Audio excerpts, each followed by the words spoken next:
Swiss canal shipping industry میں کسی انمول تحفے سے کم نہیں۔ یہ 193 کلومیٹر لمبی اور 200 میٹر چوڑی بالکل ایک سیدھی کنال ہے۔ پہلے شپنگ اگر ایسٹرن کنٹریز سے یورپ میں کرنی ہوتی تھی تو وہ افریقن کنٹریز سے گھوم سے جانا پڑتا تھا، تو یہ ایک بہت ہی لمبا سفر پڑتا تھا اور اس میں پرائس بھی کافی فیول کی زیادہ لگتی تھی۔ جب یہ کنال بنی تو یہ بالکل سیدھی کنال تھی، اس وجہ سے فیول کی جو کاسٹ تھی وہ بھی کم پڑنے لگی اور اس سے ٹائم بھی کم لگنے لگا۔ اس کنال پر 70 کے قریب شپ روزانہ گزرتے ہیں اور $1 بلین کی شپمنٹ ہوتی ہے۔ ایک ایسٹیمیٹ کے مطابق ایک منتھ کے اندر $300 بلین سے زیادہ کی شپمنٹ اس کنال کے تھرو ہوتی ہے۔ تو آپ اس بات کا اندازہ لگا سکتے ہیں کہ شپمنٹ انڈسٹری کے اندر اس کی کتنی ویلیو ہے اور یہ کتنے فائدہ مند ہے۔ یہ بات 23 مارچ 2021 کی ہے جب کنٹینر سے بھرا ہوا ایک بہت بڑا کارگو شپ اس کنال کے اندر پھنس گیا۔ تو ہوتا کچھ یوں ہے کہ 23 مارچ 2021 کو ایور گیون نے اپنا سفر شروع کیا۔ اس کے اوپر تقریباً 20,000 سے زیادہ کنٹینر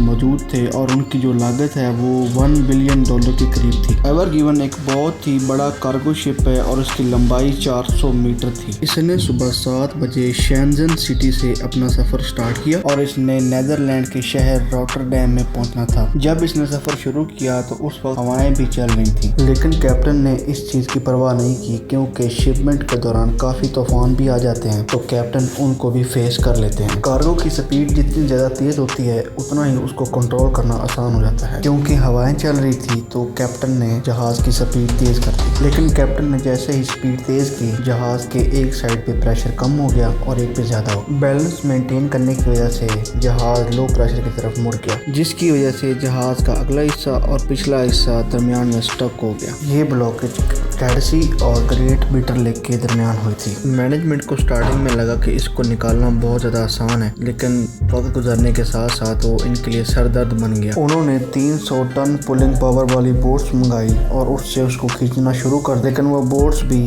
ایور گیون کے سامنے بالکل بے بس تھیں۔ یہ کام چلتا رہا اور پہلے دن کے اختتام پر 70 سے زیادہ شپمنٹ کے جو جہاز تھے وہ لائن میں لگے اور $1 بلین کی جو شپمنٹ تھی وہ رک گئی۔ پھر انہوں نے ایکسکیویٹرز منگائے اور جو کارگو کا پہلا حصہ تھا اگلا حصہ وہاں سے مٹی نکالنا شروع کر، لیکن اس سے بھی کوئی فرق نہیں پڑ رہا تھا۔ یہ کام چلتا رہا اور 6 دن گزر گئے اور کوئی فرق نہیں پڑ رہا تھا۔ آخرکار 28 مارچ کو مینجمنٹ نے یہ فیصلہ کیا کہ جہاز کو ان لوڈ کیا جائے، یعنی کہ کنٹینرز کو نکالا جائے، لیکن اس پروسیس میں بھی مزید 10 سے 15 دن لگ جانے تھے۔ 28 مارچ کو صبح کا وقت تھا۔ اب جب ان کی مشینری اور ان کی جو طاقت تھی وہ بے بس ہو گئی تو تب نیچر جو تھی وہ حرکت میں آئی۔ 28 مارچ کو فل مون جو تھا وہ ایکسپیکٹڈ تھا اور فل مون کی وجہ سے جو سمندر کے اندر لہریں ہوتی ہیں وہ بھی اونچی ہو جاتی ہیں، جس کی وجہ سے پانی کا جو لیول ہوتا ہے وہ بڑھ جاتا ہے۔ جیسے ہی پانی کا لیول بڑھا تو جو کارگو شپ تھا وہ اوپر اٹھ گیا، جو اس کا اگلا حصہ کیچڑ کے اندر پھنسا ہوا تھا مٹی میں وہ پانی کے اوپر اٹھ گیا۔ اب انہوں نے بوٹس کی مدد سے اس کو کھینچ کے سیدھا کر دیا۔ جب انہوں نے نکالا اس وقت 450 شپمنٹ کے جو جہاز تھے وہ لائن میں لگے ہوئے تھے۔ 6 دنوں میں انویسٹر کو $57 بلین کا نقصان ہوا۔